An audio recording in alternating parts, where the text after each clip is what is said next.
my talk is friction processes and brittle fractures, as you can see. But the emphasis that I'm going to place on my presentation today will be on brittle fracture.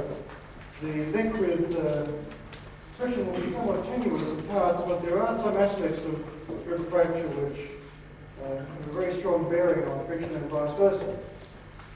I want to focus on materials which are ostensibly highly brittle, like those solids which have ionic and covalent or bonding, or both of those kinds of bonding.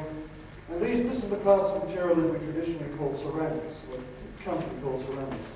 And ceramics are a wonderful group of materials that have good properties like high hardness and chemical durability, and a whole range of other attractive features. But the one thing that limits their usefulness is brittleness. And I think as we go through this presentation, you'll see that brittleness is something we have to learn to design against when we use these materials, and friction is an important aspect of at least part of brittleness. So what I'm going to do is to set out my talk in essentially two parts. I'm going to talk first of all about the mechanical aspects of this topic, and in the second part of my talk I'm going to go on to chemistry. The first part I'm going to deal a little bit with Hertzian cone fracture, something which has been around for a long time, and I think it follows on fairly well from the presentations that were given by Ken Johnson and others yesterday. Then I'm going to take that and lead it into the issues of strength and toughness. And these are properties of materials, in particular of ceramics, that we have to learn to deal with if ever these materials are going to be used in structural applications. There are other properties that are important as well, like wear and abrasion. I shan't be talking much about those today, although they are implicit in some of the things that I say. And in the second part, the chemistry part relates to this idea of adhesion energies. It has a strong relation to the kind of thing that Jake and others talked about with contact adhesion. And also want to introduce the idea of crack genetics through crack velocity curves, as we call them. And I think also this will take off from some of the discussions we had yesterday.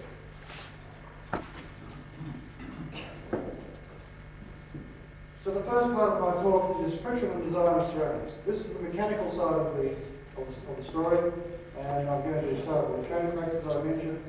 In particular, the notion of cone cracks, which are produced with indenters and slide across the surface, something that's been around with us for a number of years now, 20 years at least. And take it on, use that information to talk about strength and toughness, and in the last instance, toughness, we'll be particularly interested in a phenomenon called crater-to-face friction. So let me begin by defining some of the terms for the use of fracture mechanics. So I know that some people in the audience are very familiar with fracture mechanics and others not at all.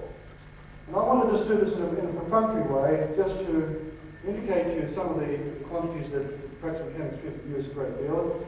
And it will be familiar, some of these will be familiar to those who are conversant with contact mechanics as well. So we're going to define a crack system simplistically as we have it in the diagram here at left. A crack is produced and we apply external loads to the crack system, and the crack is of characteristic dimension C. C usually, in the most general sense, should refer to a crack area, although for a straight crack we can think of it simply as a crack length. The sharp crack introduces a concentrated stress field around its tip, and there is a distribution of stresses in polar coordinates, which is given by a fairly well-defined relation in fracture mechanics, and I won't go into the details of those stresses, but they are well-defined. Now we can set up the fracture mechanics in two ways. We can either use an energy balance argument, which is one I think that's a favourite with contact mechanics people, or we can use a stress intensity factor approach. The energy balance argument simply takes into account all of the energy that is embodied in the system. The external forces do work on the system, elastic energy is stored in that system. And those two components together make up the mechanical energy of that system. And what I call the diffuse subscript. But in addition, we have to create new surfaces. And the new surface area also consumes energy, and that is the second component of the energy, of the total energy, which the writers use subscript S. Now, as the crack extends, it wants to release mechanical energy, and in so doing, driving the crack forward. If I apply stresses to that system, the crack wants to drive forward, and so the mechanical energy of the system generally will be reduced as the crack extends. And so I can define here a quantity called the mechanical energy release rate, G, which is a function of boundary conditions in the external inline loading, and I define it in such a way that the quantity G is a positive quantity. Mechanical energy release rate is always a negative. So G itself is a positive quantity. I also have to supply the energy to create new surfaces, 2 gamma times the area of the new surfaces, a factor of 2 because we have 2 surfaces. And so when I differentiate the total energy with respect to the crack area, it's simply 2 gamma. And this gives us the well-known Griffith condition for fracture, that in equilibrium, G, the driving force, should just balance out against 2 gamma, the resistance force. The alternative way, which is really an equivalent description, is to consider stress intensity factors. The stress ahead of the crack tip has an angular component separated from a radial component, an inverse square root, which is a well-known inverse square root singularity that appears in sharp fracture analysis. But the important term here is this term K, and K is the quantity that relates us back to the boundary conditions of the system. So if I were to double the external load P, I will double the stress intensity factor.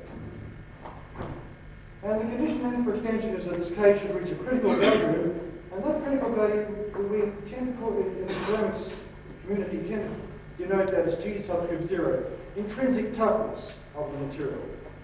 The terminology is not important, but you should perhaps realize that that is equivalent to the energy balance description, and so the toughness is indeed an intimate relation with the surface energy and also including the Young's modulus. So whichever one you use, it doesn't matter. G and K should be thought of as driving forces, gamma and T0 should be thought of as resistance forces. And the sum of the things that I talk about is convenient to use one notation and another is to use the second notation. Well, let's have a look at the issue of indentation of cracks now. We do have, in this field, we tend to talk about blunt indenters and sharp indenters. I'm not going to be talking about sharp indenters today, although some parts of that are included in the paper that I submitted to the students. Blunt indenters are those which are entirely elastic in the contact field, and the prototypical blunt indenter is the sphere on a flat surface. And it's highly pertinent within the field of fracture, working with very brittle materials, because as Ken Johnson mentioned yesterday, when you load up the indenter on the surface, you produce a compression stress underneath the contact circle, but you also produce some region of weak tension outside the contact circle. And that's something that wasn't mentioned very much yesterday at all. So when you go to a brittle material, materials which do not show plasticity, or normally show plasticity, you can load this up and the contact will be elastic until one comes to a critical point, then all of a sudden, a beautiful cone crack will flare into the system. It's a very well defined and a very highly reproducible crack system, at least in materials which are homogeneous. Now, the evolution of the crack is not quite as simple as it seems from first viewing. The sudden flaring is has a rather sudden evolution, and that's shown in the sequence here, the schematic sequence on the left. The plus sign here indicates loading, and the minus sign indicates unloading. And what happens is that as we load up the indenter, we put tensile stress on pre-present flaws in these brittle materials outside the contact area. And ultimately the stress builds up on those flaws, and then the crack will start to, first of all, form a little ring around the circle of contact and start to propagate in a very stable way beneath the surface. It's stable because the tensile stress is respectable at the surface, but as you come down along the respective crack path, the tensile stress drops off very dramatically. If you go down about 1/100th of the contact radius beneath the surface, the tensile stress has already dropped off by a factor of 10. And so the crack tends to be highly stable. As it grows, it's growing out of the tensile field, the strong tensile field. And so there is a stability. And as we come to a critical depth, all of a sudden, the stress builds up over that area is sufficient to make it become unstable, and it suddenly flares out and grows into a depth about 3 or 4 times the contact radius. It's a very well-defined event, and I've made it look rather less defined than it really is in the sequence of schematics. But here again, a very well-defined event. And if we then continue to load, we can actually push this crack further into the system. If we unload, then the cracks will of course close up, and they might be able to heal if it weren't for the fact that in many cases you get some mechanical obstructions preventing the faces coming together. Well, now the mechanics of this was worked out by myself in 1967 with F.C. Frank at Bristol University, and the mechanics simply shows there are 2 parts of it. The first part deals with the initiation, the critical load required to push that crack into the material. And if you go through all the analysis, which involves a great deal of mathematical detail, which I shan't go into right now, you find a very simple result, that the critical load is in proportion to the radius of the indenter and also to the surface energy of the solid. Well, the latter shouldn't be of any surprise to us because we are creating new surface area. We expect the surface energy to be an important facet of that. But the fact that the critical load is proportional to the radius of the indenter is something that's been known for 100 years. In fact, it is the centenary of Albach's law. Albach in 1991 took some glass lenses and pressed them against each other, and he found that the critical load was in fact proportional to the radius of the indenter. And this was the law that Frank and I were trying to evaluate in 1967. When we got it out, we also showed that gamma was an important part of that analysis. And for those of you who are rather perceptive, and are familiar with the JKR theory of contact pull-up, you'll note that the form of this relation is identical to the pull-up force for the contact adhesion point. And that's no accident. We are dealing with surface energies, and we're dealing with the radius of the sphere, which determines the scale of the event. But once the crack's propagated now, we use the K notation. The crack will then propagate on an ever-widening circle, and it's a very simple matter to write down the stress intensity factor for cracks which do propagate on an ever-widening circle. This is a simple result for a penny-loaded crack loaded at its center. And it's a good approximation once the crack is large compared with the contact radius. It is what's called a far-field approximation. So in that case, the crack will extend when we just equal to the intrinsic toughness as determined by the surface energy. And so you see then, for an equilibrium crack, that the crack length is going to be in proportion approximately to the load of the 2/3 power. And that was a result also found in 1956 by Rosa. And here we simply formalize it in terms of crack mechanics. Now what I'm going to be concerned about here is what happens when we apply a tangential stress to the system. Take an indenter and start to move it across the surface. What does it do to the geometry of these cracks, and is the friction an important element of such an analysis? Well, as far as the initiation is concerned, it is a very important element of it, because when we start to move the indenter across, what we do is, by virtue of the frictional stresses, we start to compress the region ahead of the crack tip, and we enhance the tension behind the crack tip. And I think you can understand that if we take an indenter and pull it across, in the trailing weight, we're going to build up very high tensile stresses. And ahead of it, we're going to build up compression. And that enhanced tension behind the crack tip will make the initiation condition very much easier, and the critical load will reduce dramatically with the friction coefficient. Again, we can work that out, but it is rather complicated, and there is some discussion as to the numbers that are involved in those calculations. But we can incorporate it in Albach's law simply by saying that A, Albach's constant, if you like, is a strong function of the friction coefficient. But once we now generate the crack and it propagates right into the system, the dependence on the friction is not so important, because now the cracks are getting into the far field, and they're not going to be quite so sensitive to the conditions that are applied at the loading contact. And this constant tie in this equation will also be a function of mu, but a relatively quiet function. Now, reason we're interested in the case of friction is twofold. First of all, the ease of producing damage in the surface. And if you're interested in wear and erosion, then most certainly you're going to be interested in initiation of cracks. Because if you pull something across the surface, produce cracks, and it's easy to produce them, then of course it's going to be easy to wear that surface in a brittle material. But the second reason for doing it is in relation to strength. If we have a brittle surface and some contacting particle meets the surface and is slid across and produces cracks, those cracks can degrade the strength of the material.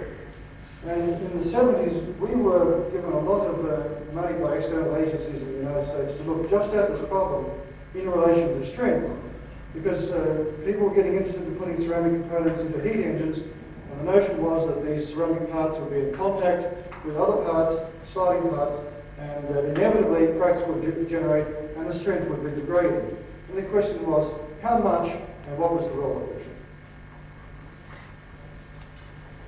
Well, if you take an event and slide it across the surface, these are the kinds of things you see, and you can instantly see that friction is an important part of it. Here we are seeing a surface view of two glass surfaces loaded with a sliding steel indenter, and you can see that we have a sequence of cracks. We have a partial cone crack, not quite formed, and as we go across the surface, the stress is relieved by the production of the first crack, and then it builds up as we translate across the surface, a second crack propagates, and we get a sequence of such cracks. When the friction goes up, then you see that the initiation becomes easier, and we produce a lot more cracks, but the size of the cracks doesn't seem to be all that very much changed from that on down. In section view, you can see that we're producing cracks which are enhanced in the trailing part of the contact, and the one ahead of the little portion ahead doesn't seem to appear anymore, and in the high friction case, the cone crack is becoming more perpendicular to the surface. But the size of them is not being changed very much. I'm sorry, we're looking at a scale typically of about 100 microns across the contact.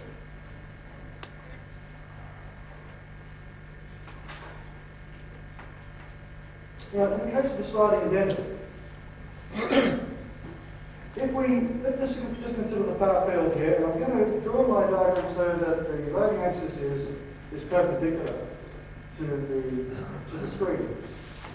If I consider just the far field so that I can consider the load now to be a point load, you will perhaps realize that most of the load is going to be supported by the region immediately beneath the contact.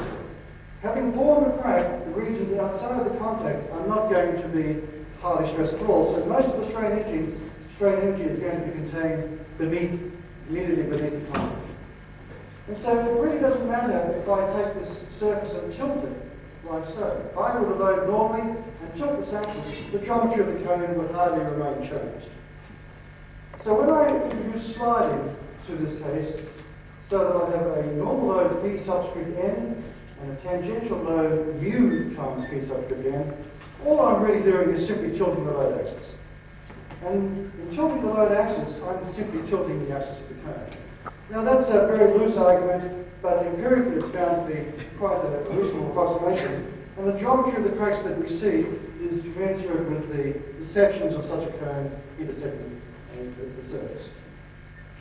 And from such a simplistic argument, we can argue that the net load now is simply the sum of the resultant of the normal and the tangential load, and from simple geometry, you can see that it's simply augmented by a factor of 1 plus mu squared square root. And the cone axis is simply rotated through the arctan of mu. So if I go back to the original equation for the crack size now, from my previous overhead, where I wrote down the stress intensity factor, remember to see the crack size is in proportion to P to the 2/3. Substitute for P into this equation, you see that the crack size is increased by a factor of 1 plus mu squared to the 1/3. And so it depends on the friction, but it's not a very sensitive dependence on the friction coefficient. So as far as strength is concerned, we're not going to put in very much larger cracks by introducing a frictional component. Now we've tested that experimentally. It's a simple experiment to do. We do it in two parts. We take some brittle surfaces, these are glass slabs, we run an addenda across the surface and produce a sequence of cone graphs of the kind you saw in the earlier micrograph. We then take the individual specimens and we break them in a strength test. We load them up until the point of failure, and failure will occur from the contact track. The track is lined up here parallel to the axes of load. And the strength is now determined as the maximum stress in the bend bar in order to cause the cracks to go to failure.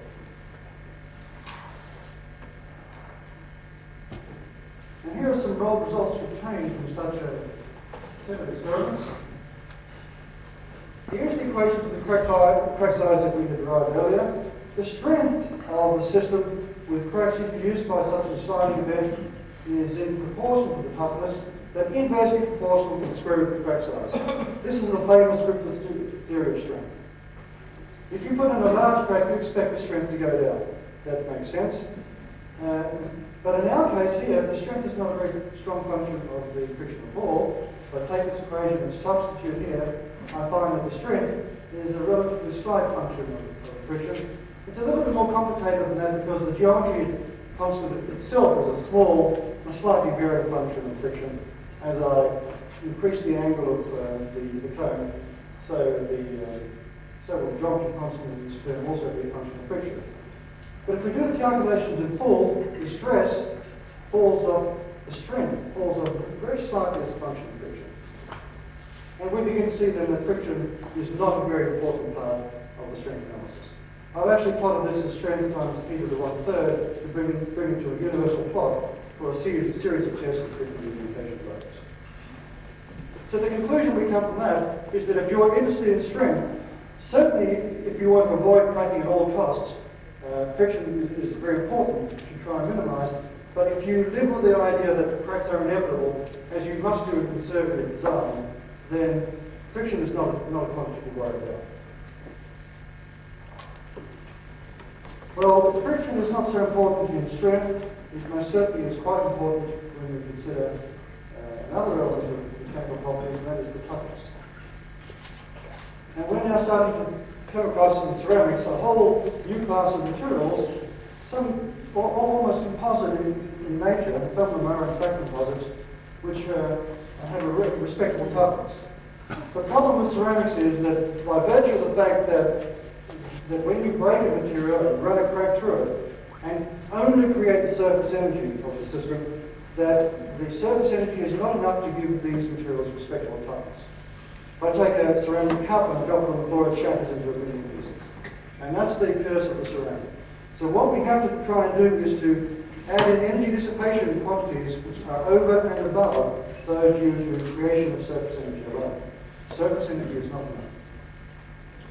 And one way of doing this in the composites area is, I'll start on the right-hand side here, is to introduce fibers into brittle materials, so that when a crack propagates through the system, it has to pull the fiber out of the matrix. The fiber acts as a kind of restraint, a bridge, a set of bridges behind the advancing crack tip.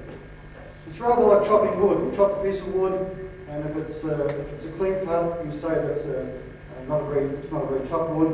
But if you cut a log and there are fibers across, then you can have a second coefficient of friction. Let's call it μ2, which represents the results of friction experiments with a sliding curve.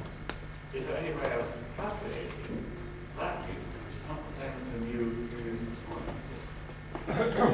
Calculating that second mu, the mu that you measure when you slide a cone along the surface, maybe by equating the external work required to drive the slider to the work required to propagate an individual cone crack multiplied by the density of cracks, and so on.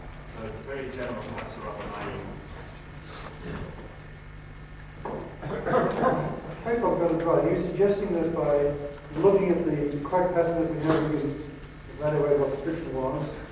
Or are you insinuating that we should, from the contact mechanics, be able to compute what the friction is in the first instance? the latter, I think, but I'm not sure if we're talking about the same friction. Because you're talking about the fundamental friction as regards things like parts of the ceramic bridging, the gaps and so on. I'm talking about friction coefficient that the experimenter measures when he is pushing the slider across the surface. Not necessarily the same thing, are they? No, I think they're different things. In contact friction, I think that Ken Johnson would be much better able to answer that question than I, if you'd like to. But the second one, in the internal friction with regard to ceramics, at interfaces, again, I think that's a different kind of friction, but it's the kind of friction that tribologists should be able to answer. And I'm not a tribologist. I guess that's a cop-out. But I do know that people like Buckley at Mason Lewis have done some experiments, adhesion experiments in ultra-high vacuum, where ceramic surfaces and other surfaces too are brought close together, and friction coefficients have been measured in ultra-high vacuum and in other environments as well. And that may or may not pertain to the kind of friction that we are seeing in these kind of experiments that we do with the polycrystalline ceramics or the fiber fluid materials as well. I don't know if I'm answering your question. I think one of the things we could say is that if we're getting sliding friction coefficients of unity, the work done in sliding is going to be orders of magnitude greater than the work done in propagating those ceramics. And not only that, the distance over which the sliding takes place, you pull these grains or you pull these bridges out over large distances. By large, I mean micrometers. So you may just recall from some of the micrographs I showed in the alumina that the cracks are separated by 1 or 2 microns. And that's a very large crack open displacement over which to dissipate energy. If we're talking about fundamental cohesive forces, which are much higher than the shear forces that exist at the interface, they are nevertheless very short range. The range of cohesive forces dies out after about 1 or 2 atomic spacings, nanometer scale instead of micron scale. So you can have very small, relatively small compared to cohesive stresses. Small stresses due to the shear stresses of this interface, but they exist over very large pull-out distances. And so the area under the force separation curve can itself be very, very large indeed because of the large pull-out. So coupled with a high friction coefficient and large pull-out distance, you can get very high toughness. Maybe I can give an answer to the question. Empirical, we have measured these things. And apart from the difference between vacuum and air, and you remember Professor Tabor's talk where there is also oxide surfaces, and can we sort films on the surface which complicate the problem. But we have found that inside of air, between dry air and very humid air, the friction coefficient doesn't change much. However, the effects that Brian talked about are very important in wear. And I will show some examples Thursday morning. Then I think theoretically also you might think the following. If I'm right, remember my fracture mechanics right, at slow crack propagation, environment is very important. When you have very fast crack propagation, the environment doesn't follow anymore, and if you slide fast enough, you would certainly be in a case of very fast crack propagation, where it's too fast for the environment to affect.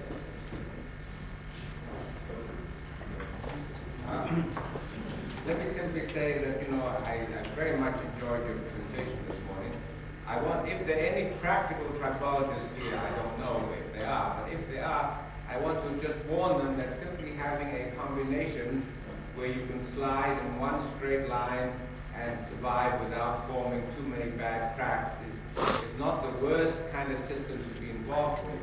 There are much worse cases like reciprocating sliding, and even worse than that, a situation where you have bulk stress reversals combined with surface stress reversals as in threading fatigue, which can be very damaging, and then I'm sure that ceramics are going to be many, many years away from being useful in that kind of application.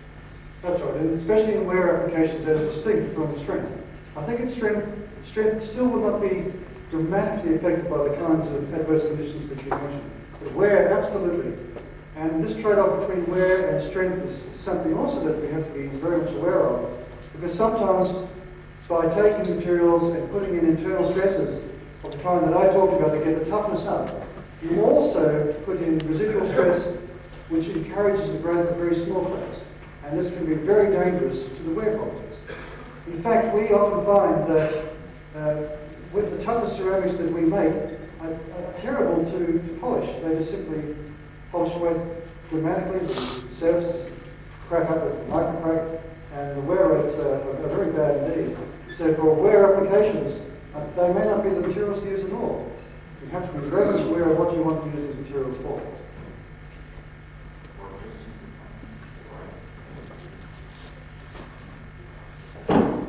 I had a comment on the capacity when you've done these calculations. Many years ago, Shalom, this was a rubber problem. He scratched, it's very similar to what you're doing. He scratched the rubber with a needle, and he got these tears. And they will be very similar to the attractive tears that you were talking about. And he also followed the discontinuity of the frictional force.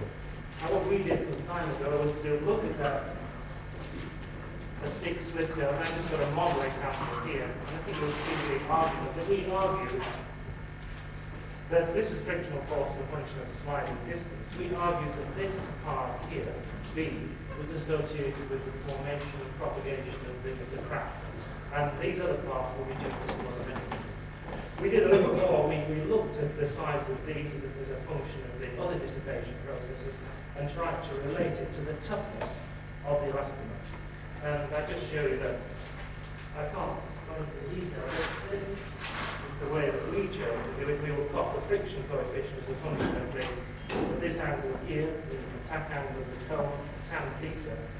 And we estimate, these were the data shown, shall we say, the open points, and we estimated that part due to the fracture as part of the friction coefficient. And then there were other terms that we added together, and we got a prediction in which we had ascribed part of the tearing or brittle work into the friction contribution. And the important thing, as far as we were concerned, is we had a means of sensing the toughness of the elastomer. In fact, this is BTFE actually. Is it possible to do that sort of thing from your friction traces? It possibly is. I haven't thought about it very much. I think what you're saying is that when the first crack forms, you immediately relieve stress, and you build up and you get that sawtooth function that you saw. And that's about as far as I've thought of it. Exactly. And I think that's probably a very correct way of looking at it. And that's to try and partition the amount of energy that's absorbed into different components of the friction. Now, I've not tried to do that, and I'm not sure that I know that too many people have tried to do it in different materials. I have somewhat of kind of a cultural question. From recent experiences in going to meetings do these issues, whenever somebody talks about the fracture, whenever I talk about something else, somebody else comes and says, "Aha, how about dislocations?" Including many of your colleagues as well. Is another level of discussion of what you talked about here that involves dislocation, or is that not a component of I think that the materials that we're dealing with here, ionic covalent materials, are relatively free of plasticity. You can form plasticity under very extreme conditions, in particular conditions where there's very high hydrostatic compression to suppress fracture. But at the tips of cracks, the field is largely hydrostatic tension. And the formation of dislocations at the crack tips, I believe, I think there's a lot of evidence to back it up now from transmission electron microscopy and other evidence too, that crack tips in these kinds of materials are relatively free of dislocation activity. Now there are some cases like lithium fluoride and softer ceramics where you can get dislocations moving around in the crack tip. But even there, the dislocation has nothing to do with the way that the fracture actually propagates. It simply shields the crack to a certain extent. More brittle materials that I'm talking about, mica, glass, alumina, I think are absolutely devoid of dislocation motion until you get to temperatures which approach the ductile and brittle transition. That's been something of a contentious issue in the past, but I think the weight of evidence is now coming down to show that these are in fact relatively free of plasticity. And after all, that's why they are so brittle. If you have a metal, of course, you're going to have a plastic cloud around the crack tip, and that's what makes them so tough. In ceramics, we have to find something other than dislocations to absorb that energy. One more question.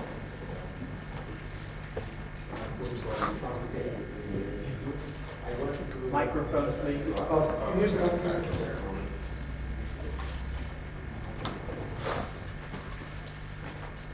Akut from Stanley Technical University.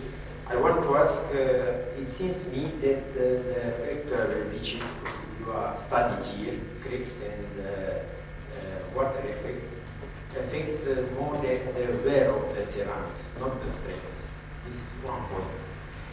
The second point is, I believe that the mechanics fracture, the fracture and the propagation of the cracks in the surface solids is not the same as in the interior of the material.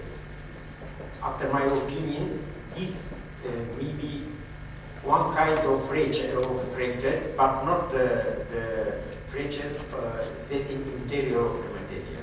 It's quite different after my opinion. Do you have a reason for saying? I haven't any reason, but I think I believe this one because the surface of the metals is not the interior of the metal. The structure, crystalline structure is disturbed.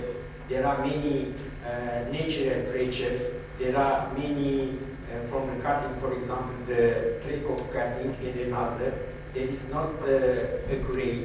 There are some oxide layer, impurities layer, etc. And I don't believe that the crack is in the interior of material. This is my feeling. Not I have any experimental reason for this one. Well, the second point is a comment, and I won't comment on the comment. The first part is wear, and I didn't talk very much about wear at all, but it is true that the kind of modelling that I mentioned can be used to also construct models of wear. Take particles which slide across the surface, create surface localized cracks. These cracks can be removed from the material, and you can then build up simplistic models of wear based on the micromechanics of the kind that I talked about, the cone cracks and other kinds of cracks. Yes, you can do that, and you can express those models in terms of material properties like toughness and hardness and so on. Maybe just one more question. I wanted to ask you to go out on a limb. These ideas you've been describing were compared with experiments around room temperature. What would the effect of temperature be? Because, of course, many applications of ceramics are well above room temperature. Well, temperature, what do you mean by temperature? If you're talking about something like mica and going up to temperatures of, say, hundreds of degrees, then clearly you're going to accelerate the kinetics. The equilibrium may not be disturbed very much because the surface energy, I presume, is not going to be a very sensitive function of temperature. So certainly you will change the velocity functions quite dramatically, but the threshold points will not be changed all that very strongly. When you get to very high temperatures, when one talks about ceramics and engineering applications, you're often concerned about temperatures in excess of 1,000 degrees. And it's when you get into that region that ceramics do look very appealing compared to metals, because they do melt at very much higher temperatures and they ought to be able to sustain higher stresses at temperatures way above 1,000 degrees. But also above 1,000 degrees, you start to get into this very problem that Uzi raised about dislocations and other kinds of processes, which we can just categorize as creep. And it is true that even above 1,000 degrees, brittle fracture can still occur if the rates at which stresses are applied are sufficiently high. But then the whole domain of deformation and fracture is changed into creep. And it's a very messy and dirty subject that some experts like Ashley at Cambridge will deal with. It's a different regime for brittle fracture. So I think extending above 1,000 degrees centigrade at very high temperatures is something more than just brittle fracture. You've got to consider deformation and even viscoelastic processes taking place. But in a friction situation, will the surface temperature approach those temperatures? Oh, in friction, surface temperature friction could well be the case, depending on how fast the friction or the interface slides across the substrate. Temperatures way over 1,000 degrees can be realized. There are some, very quickly, there are some experiments where people fired small particles onto glass surfaces at velocities of about 10 meters per second, and you see melting around the contact zones. Even on aluminum, which melts way above 2,000 degrees centigrade, you can get molten regions very close to the contact area. So, yes, it is a factor. In fact, I guess we have plenty of time. I rushed everyone, so the next talk's going to do. We'll get more into interfacial processes in a few days, but from a practical point of view, people have been saying that putting coatings on ceramics is the way, really, to avoid the kinds of failures due to cracks in the surfaces. And this is kind of an engineering approach to solving the problem. Several years ago, you were very much involved with the questions of crack propagation and failure of coated surfaces. Your work with Bruniger was the one that I'm thinking about. Could you just tell us the status right now of how well we can model coated surfaces, coated brittle surfaces, and the ability to withstand both loads and friction? I think the idea of coatings, that's again a very complicated area, technologically very important, as you know. And I've not had very much to do with it. That excursion with Bruniger was just that, an excursion, and I found it a very complex subject, and I left it as soon as I could afford to do so. But there is some very nice work that has been done on coatings, the brittle failure of those systems by Tony Evans and John Hutchinson. And they consider in particular what happens when stresses are applied to brittle systems, brittle coatings on brittle substrates, or even brittle coatings on metal substrates. And they talk about the fractures taking place both perpendicular to the coating surface itself and delamination occurring at the sublayer interface.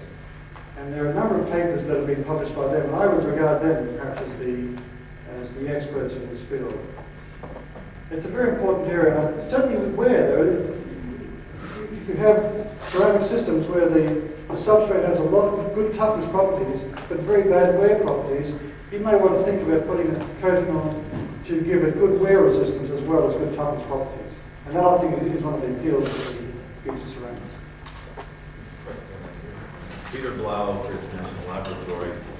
I'd just like to extend what Irwin said about coatings, but in the from the viewpoint of coatings on the fibers, in the bridging the gap in fracture. And I know there's a pretty active effort in the area of whisker-reinforced composites, fiber-reinforced composites, to put various types of coatings on the fiber matrix interface in order to control the frictional properties. Have you been looking at all at those kinds of conditions analytically, where you have coated fiber? No, I haven't personally. There are some people in our laboratory doing that. The idea, I mentioned in my talk that friction was a very important element of design of these materials. And in order to control the friction, a lot of people now consider with fiber-reinforced composites taking the fiber and coating them with something before they incorporate them into the matrix in order to control the frictional properties and thereby tailor the toughness of the composite system. And I have some work, some slides or overheads of work done in our lab, and Becker at your lab is doing the same kind of thing. And I'm not going to say very much about it. Clearly putting a coating on the fiber changes the whole nature of the frictional aspect of that interface, if we can now call it an interface. What goes on there, you may actually have a soft coating onto a brittle fiber, and that soft coating can absorb a lot of energy through a deformation process. And that's a whole another story entirely. I may just mention one thing that I didn't mention in my talk.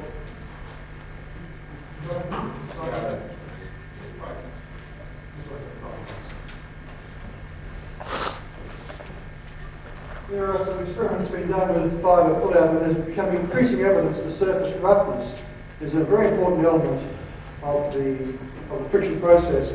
And in some sense, this may preempt the kind of thing that we're going to hear later in the week. But the idea that when you pull fibres out of a matrix, some experiments have been done when fibres have been pulled out of a matrix, and when you push them back in, they suddenly sink back into the original position that they were before they were ever pulled out in the first place. And there's a resinking load drop in the load displacement. And so you know then that friction, that surface roughness is an important element of that kind of process. And there's some beautiful models being set up now in our labs by Ed Fuller and some of his colleagues, where the fibre is considered to have asperities which are Hertzian spheres, or portions thereof, in contact with the matrices which also have asperities. And the micromechanics are worked out assuming that you have a lot of Hertzian contacts between these asperities on either side. The micromechanics include the fact that you can have residual stresses compressing the spheres together, and also take into account that there will be frictional tractions at the Hertzian contacts themselves. And from that you can build models of how the load displacement functions will be and how the friction coefficient will vary as a function of the sizes of the asperities, the elastic constants, and so on. So these kinds of models are being worked on in our labs, and no doubt in your labs too. And I think the micromechanics now in fibre reinforced systems is starting to take off. I don't know if that's answering your question here. Actually, over coffee, we were wondering whether the friction that you talk about in these systems is actually just a matter of increasing the exposed fiber area, because that would certainly allow for the fiber, right, once relaxed, to drive back into the same slot. You just repeat that again? Well, another source of energy in these systems, or energy consumption, is that as you pull the fiber out of the ceramic matrix, you increase the area of exposed fiber, therefore increasing total energy. And it's not exactly friction, but I think it results in the same effects that you would see. Increasing surface energy? Increasing exposed surface area will increase the total energy due to surface contributions. Okay, I guess I'm not quite sure how that would contribute to the energy of the system. The argument is to increase the surface area and increase the surface contact. Yeah, so I guess that's possible to do.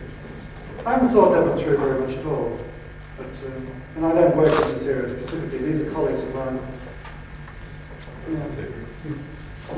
I wonder if I might raise a point which deals with not the sort of ceramics you're talking about, aluminium hydroxide, aluminium oxide and so on, but other types of materials where reinforcements are very important.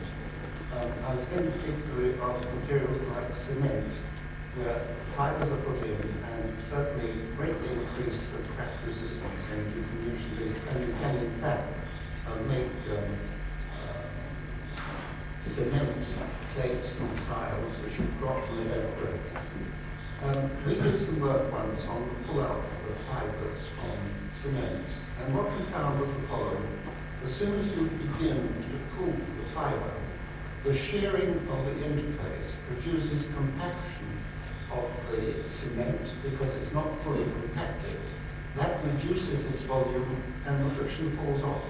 And I was wondering whether in the ceramics you use, if they are not, 98% compacted and, let's say, a certain amount of free space, whether this factor is important, and that as soon as the fiber begins to move, a non-coated fiber, one that's stuck to the walls, as you begin to pull it out, does that then produce compaction around the material and so loses the stresses holding the fiber in place, so reduces its effectiveness? But is this being looked at? Well, of course, that's what in the concrete area. And it's first thing I must say is that these ceramics that we are dealing with here are very close to 100% bits. So there is no porosity in it to talk about. It's very interesting that you mentioned the work on cements, though. The the way I got into this field was to work with a colleague who you may know, who now works at Sydney University, Dr. Mai, whose background includes a whole range of materials, including concretes and cements.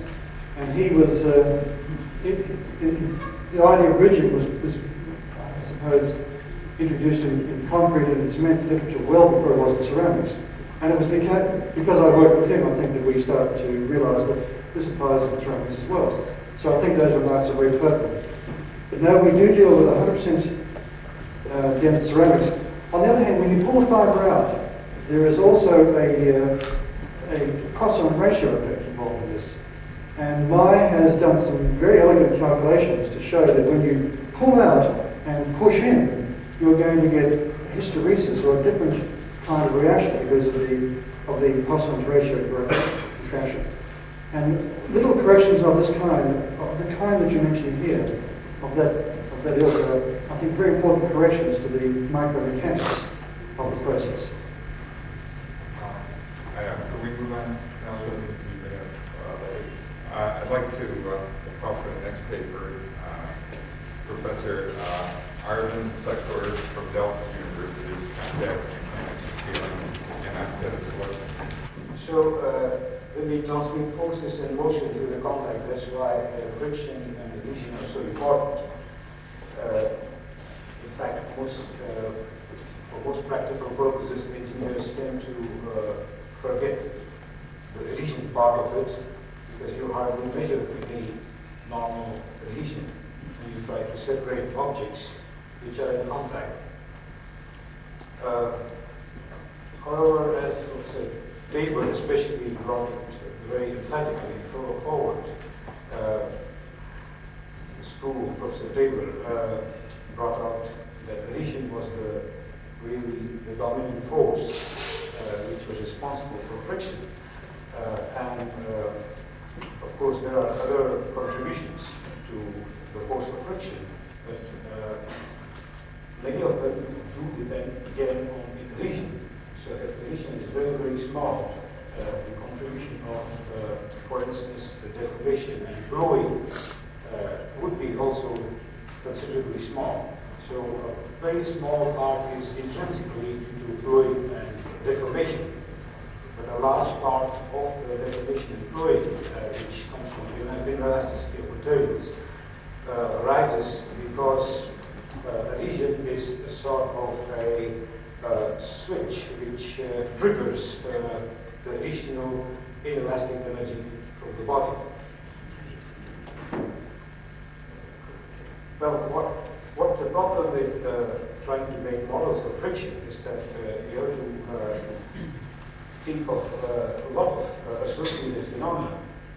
What to do when you have a model, how do you take into account the heat dissipation? How do you take into account the wear mechanism? Would there be wear, would there not be wear? Is friction always associated with wear, or is it not necessary to be a part of the same mechanism?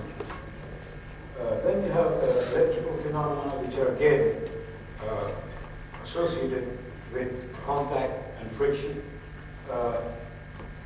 Are they inherent causes related to the cause, or are they merely effects of what's happening, which we need not really be concerned with if we want to try to establish the origin of friction, but merely to consider the after effects of what happens when there is friction.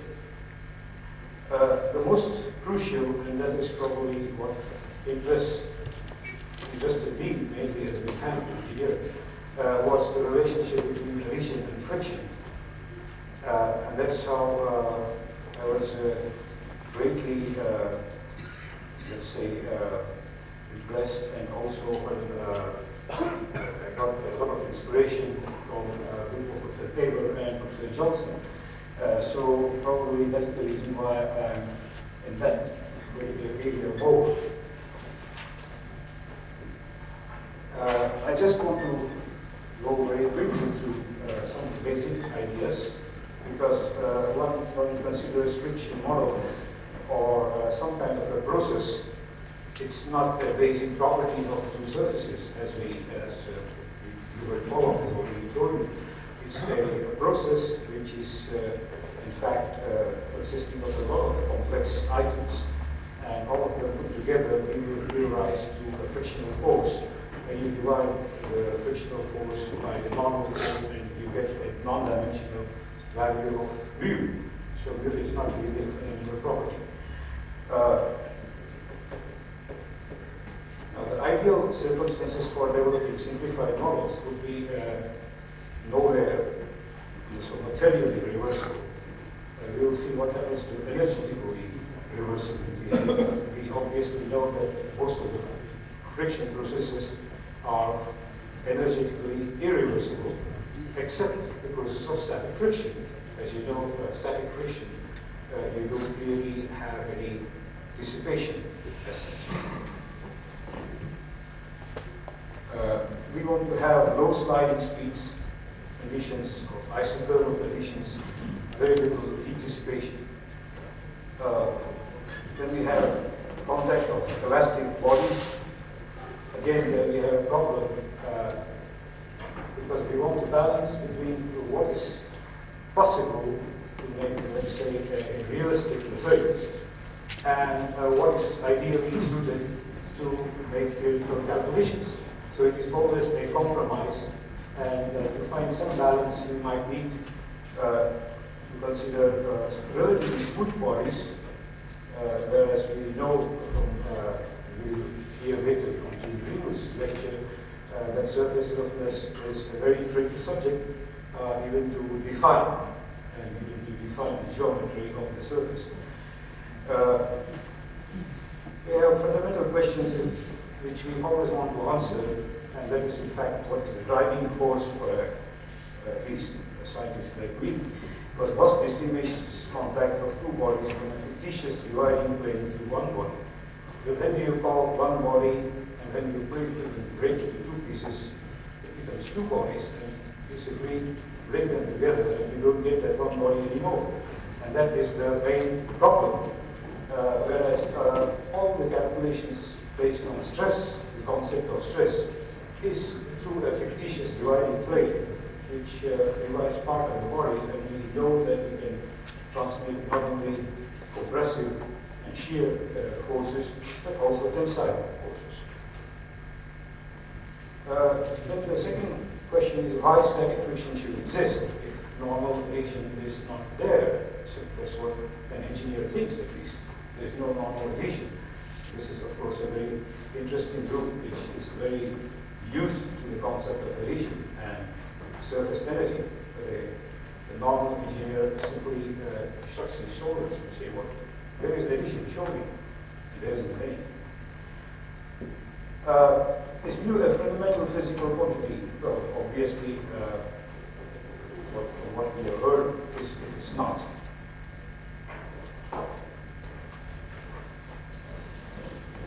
I'll go through very quickly one of the geometries from a microscopic point of view, because I'm going to talk mostly from a microscopic point of view, is the Hertzian contact. Say, for instance, a rigid sphere on a deformable half space. That's what Professor Johnson has taught in a very clear and very detailed introduction, including the tutorials, which are very, very instructive. You get a elliptical, semi-elliptical pressure distribution of Hertz, and one day see how do we really try to integrate this or look at this particular figure from the point of view of actual contact in terms of atoms and molecules. And then we get into this difficulty of what is actually happening here is we expect that we can prescribe a certain profile. In this case, for instance, it's a rigid sphere and it's a deformable half space. So you can say, well, the contours of the rigid sphere simply fixes the contour in the deformed state of this particular deformable body.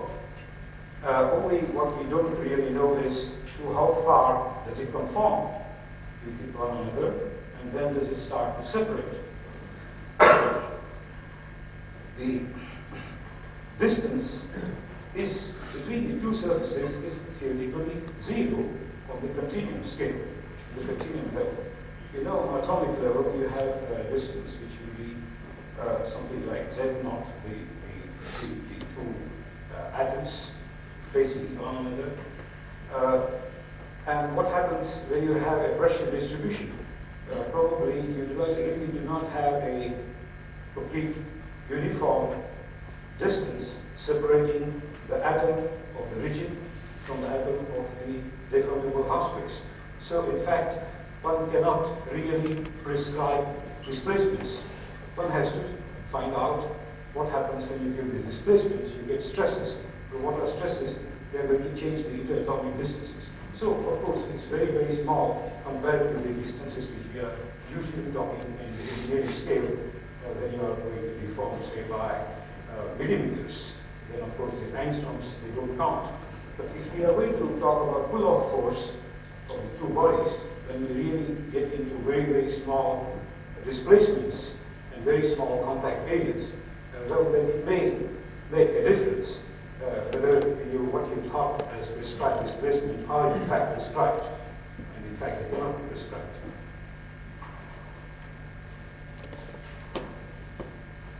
Well, I will go through very quickly the familiar figure just to recapitulate. We have here the famous JARS equation, which you see here. It comes from the energy balance. In this case, when you consider the surface energy and the interfacial energy, so you have a work of adhesion, and from the work of adhesion, one can include another energy term to the usual energy terms which are familiar to a continuum mechanician. He is familiar with strain energy, potential energy of the load. What we actually do is now put another form of energy into it. But actually, this is not really necessary if one would know the precise distribution of forces. So if one would have the force separation laws, one could really integrate them and really solve a continuum mechanics problem depending on the actual forces which are existing. Instead, it's similar to, let's say, take an integral effect of these forces and look at it in terms of the energy of adhesion. That's why you get a kind of a different style of approach in continuum mechanics. This was initiated originally by Griffith in fracture mechanics, glass. Then Professor Johnson was one of the, let's say, one group, and there was a German dissertation of Sperling, which also dealt with this problem. And they found this kind of equation without. Here you see that as Hubert Pollock has already talked yesterday about this, so I won't go into this. You get a contact area which is larger than what one predicts from purely mechanical loading in a Hertzian contact. That's one tangible effect.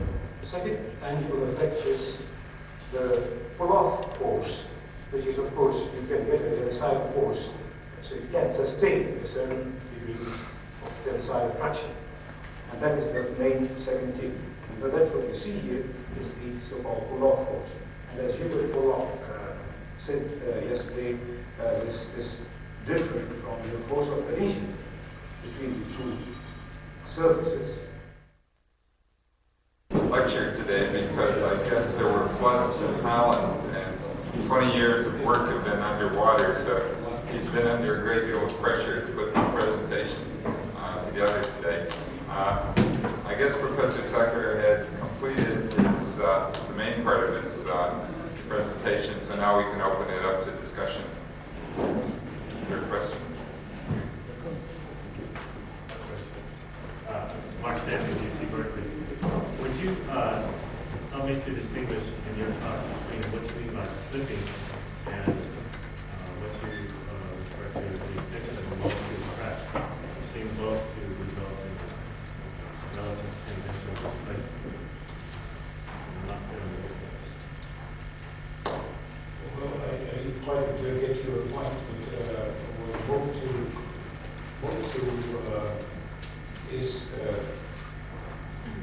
Okay. Mode 2 is again one of the fracture mechanics jargons. And well, when you talk of stress components, you can split them up according to the mode 1, mode 2, mode 3. Now, it may or may not necessarily so that the mode 2 leads to slipping direct. Mode 2 crack movement, relative movement of the surfaces, the crack tip.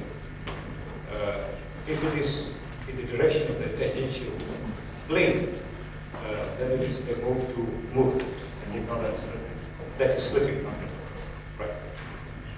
And the mode 1 movement, which may or may not be caused purely by mode 1 stress intensity factor, can be, probably it looks much like peeling. It's like a normal separation.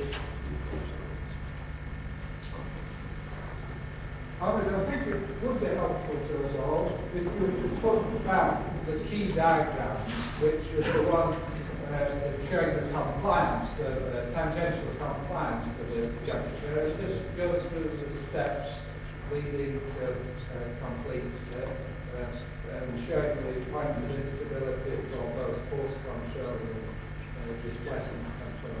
I think I probably speaking in terms too much.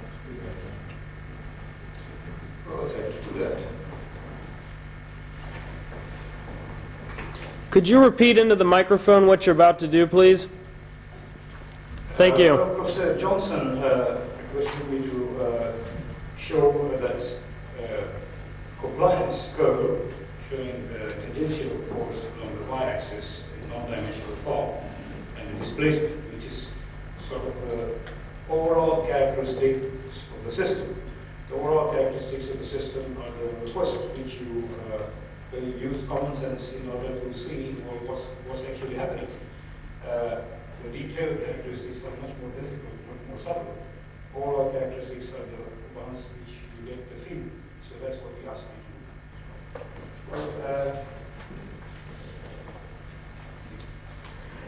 Well, this is so-called the overall compliance curve, which corresponds to the one which I showed you, the classical curve of Mending. If you compare this particular behavior with that of Mending theory, which is a macroscopic theory based on local Gaussian friction as a basic property, you see some differences.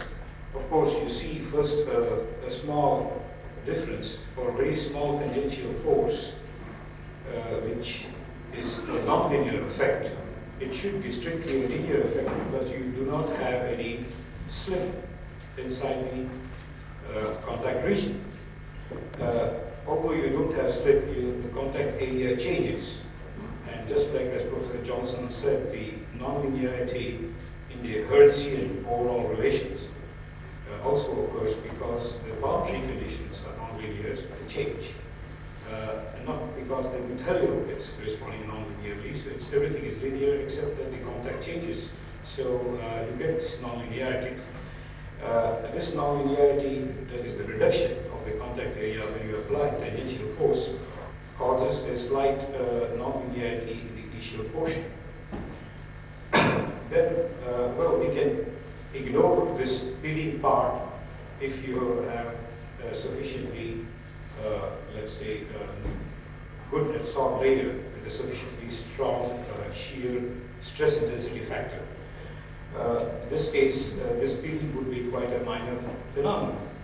Then you get to the stage where you have a purely Midland solution, where you have a Midland solution without slip, which means that you simply get a linear portion here because the contact area remains constant. It remains Hertzian as we have shown. Of course, this is again a physical, based on some physical assumption, so it can be challenged. But because we found instability at a certain stage of peeling, And we concluded that if the stress intensity factor becomes 0, how can we get peeling anymore? So it should stop when the contact reduces to the Hertzian value. So that's the point where the contact reduces to the Hertzian value. You can then apply tangential forces, and then you get the no-slip solution of Mendling, which gives you a linear force displacement curve, which means a compliance which is constant. This continues till you get a particular point, and of course I have shown here many curves. All these curves refer to different values of parameters. But again, these parameters are theoretical parameters, not really parameters obtained from measurements. We still have to correlate the parameters which I mentioned, like for instance the K2C. What is the K2C of an interface? I think that would be a very basic microscopic parameter.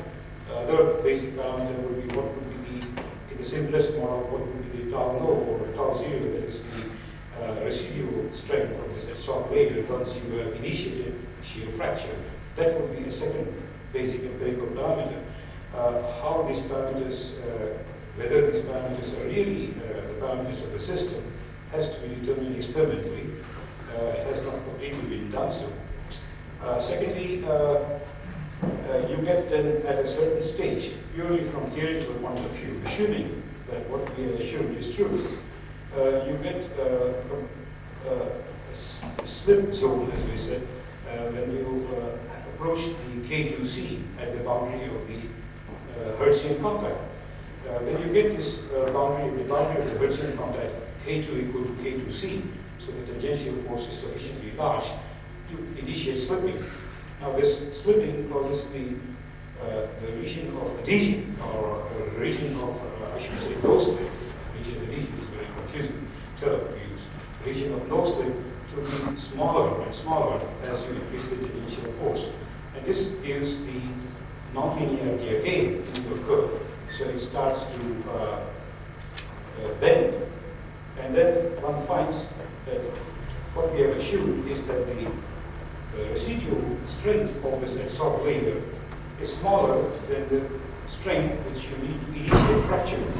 Well, it's not strictly parallel, because one is a K2C property, and the other one is a shear strength in the normal technical sense.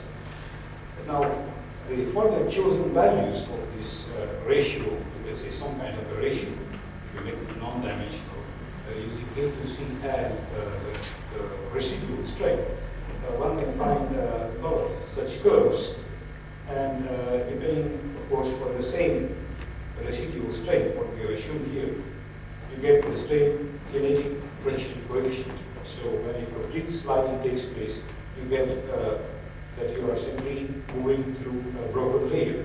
You are actually not initiating fracture. In this case, you get kind of a constant line, which is simply the pi times square of the radius, so that's the contact area, times the strength of this residual layer. This being constant, what we have done is the parameter which varies is the K2C divided by tau naught, and then in some non-dimensional form. When you have a very large K2C relative to the tau naught, this residual strength of the layer, you find that you can increase the tangential force to considerably higher value. You get a certain peak here, the maximum, and then you find, if you measure the compliance, and of course this is simply done by solving the boundary value problem. It's a mixed boundary value problem of the half plane, half space, in the tangential direction alone. And in this case, you can easily find the displacements too. So you find that the displacement at this particular point, the curve bends back, and you get an impact, means it's a kind of instability. So if you would increase the tangential force beyond this point, you will certainly find that your resistance force, or reaction force, is smaller than the applied force, so you get an acceleration. So you will get into a dynamic situation, which means it's kind of an instability.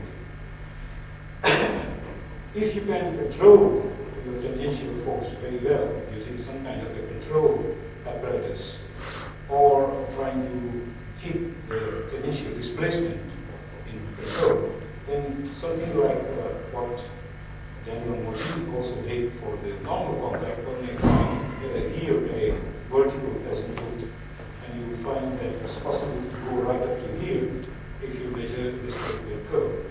Now this is the friction decreasing, tangential force decreasing with compliance. Once you approach this, usually it is very difficult to control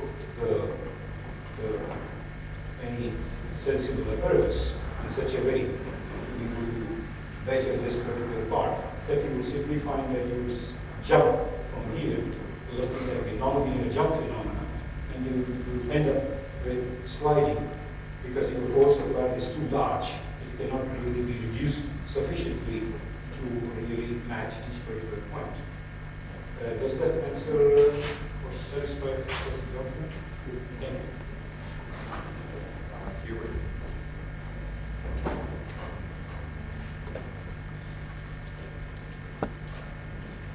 Hubert Pollock. There has been a paper published recently by Thornton and Yin, and without mentioning any of the details, I just wondered, Arvin, whether their alternative criterion made sense to you, namely that asking the same questions as you have done when you reach the end of the mode 1 phase, you postulate that you revert to the Hertzian pressure distribution. They postulate that you revert to the JKRS distribution, and they do the same things you just had on the screen. I'm following that assumption. Do you think that is reasonable or unreasonable, or do you have any comment on that?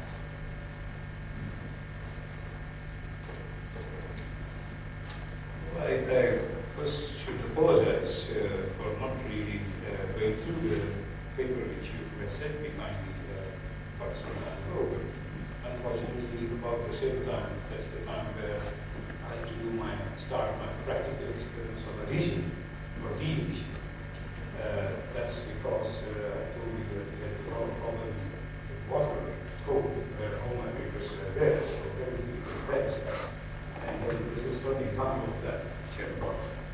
You will see that you can try to separate two papers, peel them apart. And by the way, here, the water is probably not completely dry enough, so it's kind of a sticky effect. So I'm not sure. Anyway, that was one of the reasons why I couldn't go through it very carefully. But I had grounds to it when it was made to me. And I found that the approach which appears to me at this moment rather logical, without having gone seriously through the work that she had made to me. I'm not being able to go through it very carefully. But my expression at this moment is that there is not very much choice what you can do at that point, because you start, you get into an unstable healing process. You had a mode 1 intensity factor, which is finite. Mode 2 intensity factor is also there. There could be situations, I'm quite sure, if you have a very low shear strength soft layer and rather large, very strong adhesion, a combination which I think is rather unlikely to occur. I'm not an expert on that. But if that situation wouldn't occur, then I think the only choice would be that the contact area peak off to the Hertzian level, because that's the easiest thing for nature to do. It's usually searches the path of minimum work, or you can say Hamilton's principle, so part of this work. So you can say it just tries to go to the, of course one may work out what would be the alternatives if you use other prospective paths. And if at any moment you find that it's energetically favorable to go to this path rather than the other one might be able to decide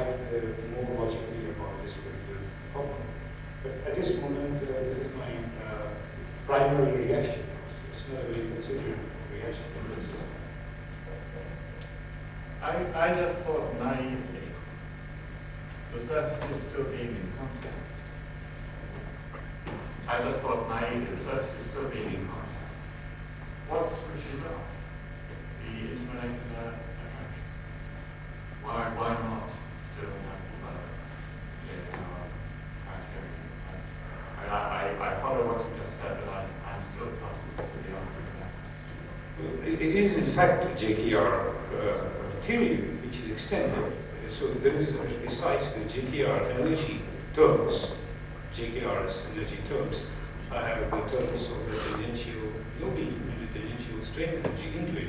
So it is all there, and that is what actually is showing me that that at each point you of course have an equilibrium which is similar, not really different from JKRS, but together with the tangential part. Okay, what's actually the problem is the equilibrium is not stable because you are going further and further. So it's an unstable equilibrium. You are going in a very quite fast way. That's what I would expect. The same thing happens when you are trying to pull off the solids. The same problem. At the point of pull off, you get a let's say you have an equilibrium which is neutral. And what it means simply is that you simply are the first in the approach rate to equilibrium, very near the pull-off low, will be very slow. So the same applies here. The equilibrium rate will be very slow as you approach this particular point. But it will nevertheless proceed in that direction, and it will settle down when you don't have any more of your K1 available. And K1 disappears when you revert back to Hertz. So that's what I feel at this moment to be a reasonable physical explanation. Very interesting point. Other more questions, Brian?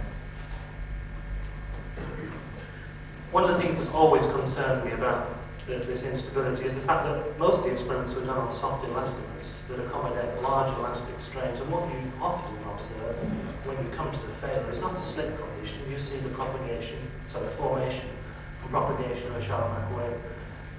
I noticed that Thornton and Yeh chose to avoid that problem. So the truth is that the argument is it's an elastic solution using highly elastic bodies. If you can accommodate a strain of about unity, the natural thing to do would to form a ruck and propagate a wave. I don't dispute the fact that you can slide, but the experiments that have been done usually show wave propagation. You're perfectly right, Brian, and of course you were coaching Briggs at the time, so you know most of it. The problem is that that was the main problem why I was not quite happy with the results which experimentally obtained by my group. Although they initially suggested the general trend, so it gives some indication that it's in the right direction.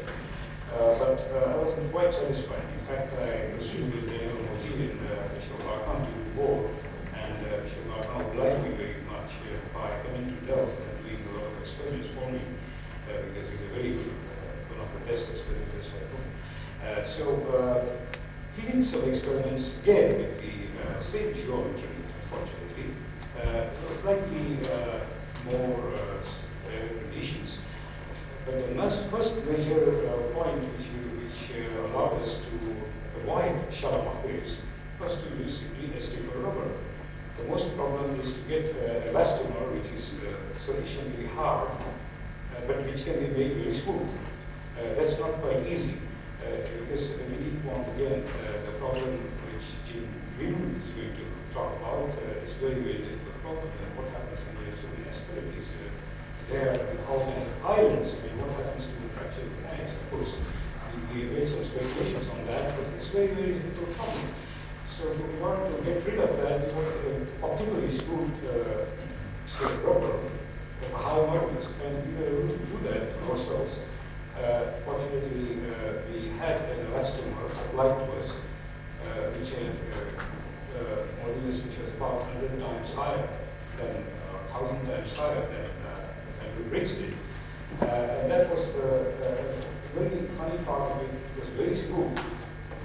It had very good adhesion. In fact, adhesion in the real sense, because you did not get any kind of what you call tag. It was not that. You couldn't feel it with your fingers when you touch the surface of rubber that it was sticky. But still, when you try to measure the pull-off force, you found very large pull-off force. So this was an ideal material for me to test the theory. What you are saying is what actually happens in real life. Well, it depends on what sort of rubbers you use. If you have like rubbers which are used for tire treads, they are quite hard. I understand your point. We know as a matter of experiment, if you make the rubbers harder, the waves get smaller and they travel much more rapidly. So there is this difficulty that, because you can make them hard, and you make them so hard that you can't see them. There is this inference that they probably still exist if you have tractions of the order of the Young's modulus. Well, my answer to that is rather simple. We made analysis of the large deformation rubber housebase. There is a paper by Best, Meyers, and myself in there. And we found we could show quite easily what the conditions are under which you can get these waves. Because this is not a frictional phenomenon as such. It is because of friction. Because if you give large shear traction, once you get this large shear traction, you can cause soft surface to be unstable. And this is a kind of a surface instability propelling waves. Well, waves is again a really difficult term.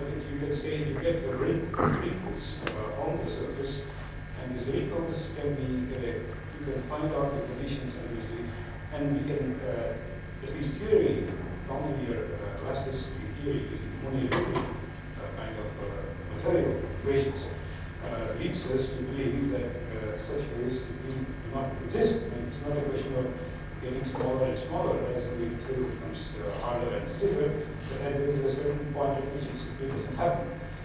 Now, if you go into atomic terms, this is on the phenomenological microscopic analysis. Okay?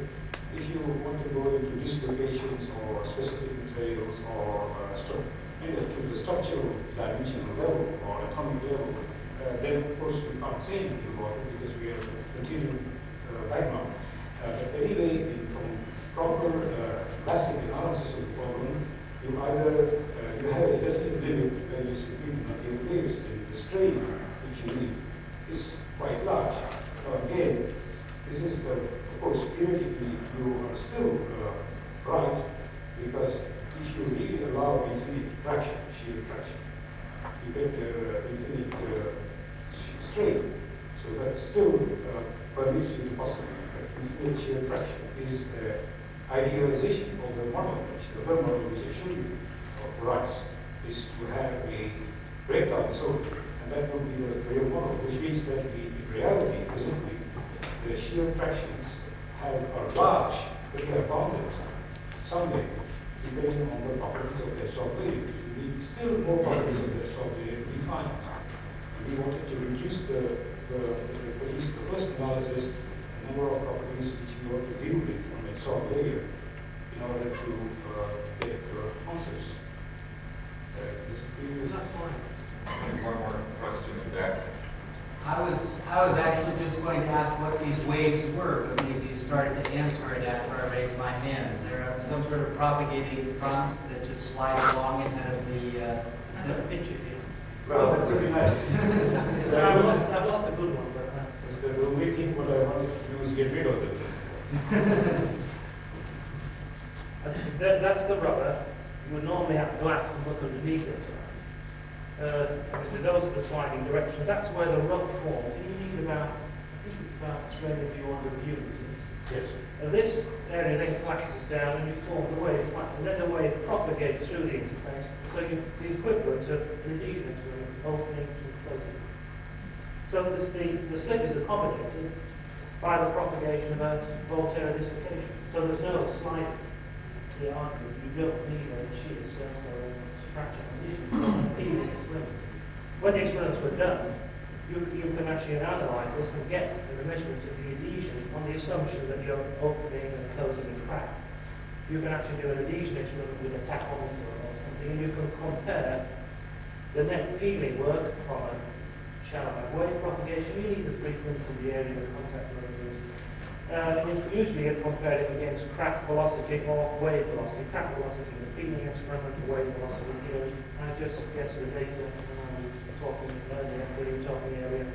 That's the triangles are for wave experiments, and the crosses are for the conventional peeling test.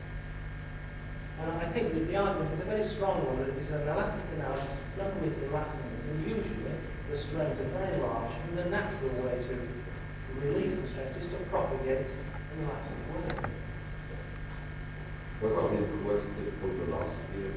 I was trying to remember, but typically the wave velocity would depend on the modulus.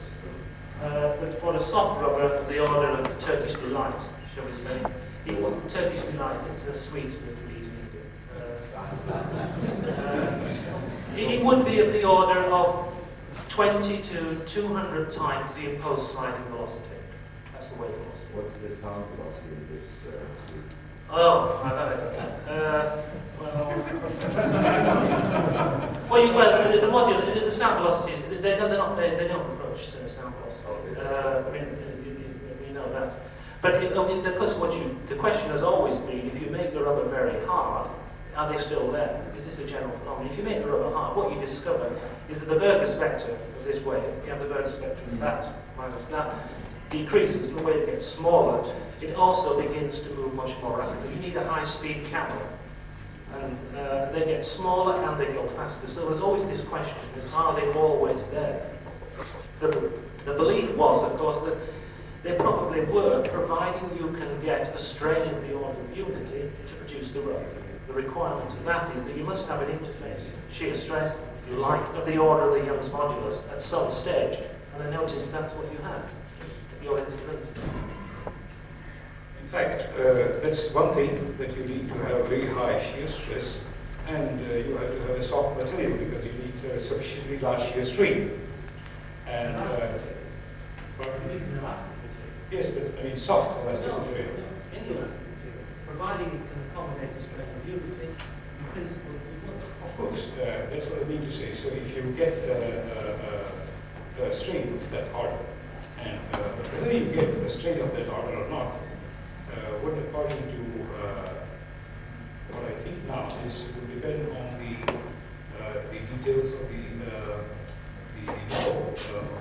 K2 seed being very finite. So the system is replaced by a finite breakdown zone, which gives you the upper limit of shear stress of the solid wave. That would finally decide whether